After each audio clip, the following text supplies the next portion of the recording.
Kopi pagi, selamat pagi. Yuk, kita ngopi. Bacaan pertama pada hari ini diambil dari Kisah Para Rasul 14, ayat 19 sampai dengan 28, dan bacaan Injil pada hari ini diambil dari Kitab Injil Yohanes, bab 14 ayat 27 sampai dengan 31a. Permenungan bacaan pertama dan bacaan Injil pada hari ini membawaku kepada perjalanan hidupku bagaimana hari-hari yang lalu ketika aku bersusah-susah hati karena segala hal yang lebih berat kepada pencapaian duniawi, pemuasan ambisi, dan mengejar harapan-harapan semu yang ditawarkan oleh dunia. Bagaimana pencapaian yang sudah aku peroleh dengan susah payah, serta pengorbanan hati, pikiran, juga kehilangan waktu dan sukacita bersama dengan orang-orang yang aku kasihi, begitu mudahnya terhempas atau dihempaskan, direnggut daripadaku. Demikianlah yang dapat aku lihat di dalam pikiranku ketika aku membaca Kisah Para Rasul 14 ayat 19 sampai dengan 28. Bagaimana kiranya karena imanlah aku diselamatkan. Demikian pula pengalaman Paulus dan Barnabas. Bagaimana juga mereka dapat membagikan apa yang telah mereka alami. Karena mereka bukan hanya cuma mendengar atau melihat, tapi mereka ikut merasakannya. Sehingga mereka benar-benar mengalami. Tidak ada yang suka mengalami penderitaan. Tapi inilah hidup. Karena dosa, kita terpisah dari keselamatan itu sendiri yang sudah ditawarkan kepada kita. Upah dosa adalah maut.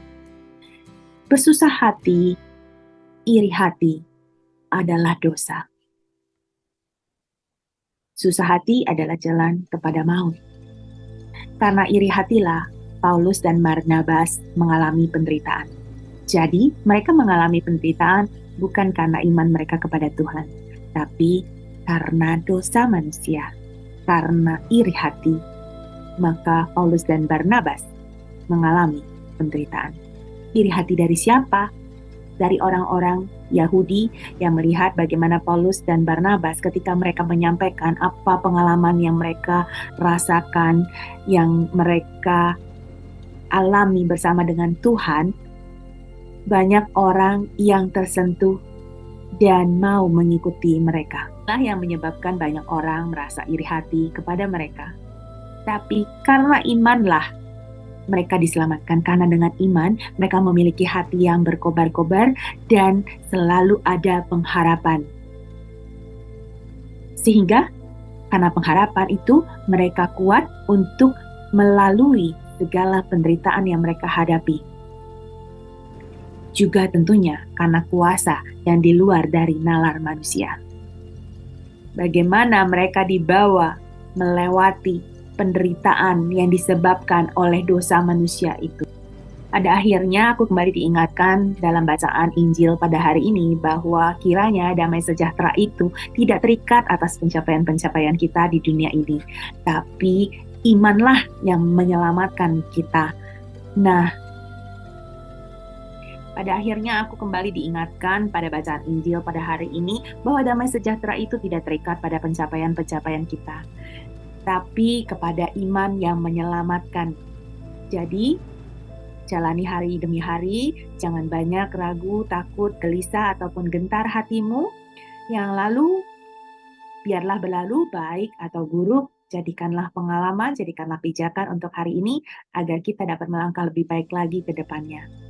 Peganglah janji Tuhan di dalam Yohanes 14 ayat yang ke-27, damai sejahtera ku tinggalkan bagimu, damai sejahtera ku berikan bagimu. Aku memberi tidak seperti dunia memberi. Janganlah gentar dan gelisah hatimu. Marilah kita mohon belas kasihan Tuhan bagi diri kita masing-masing, bagi keluarga kita, dan orang-orang yang kita kasihi, orang-orang yang dekat dengan kita, agar kiranya kasih Tuhan dan damai sejahtera selalu menyertai kita bersama-sama. Dadah!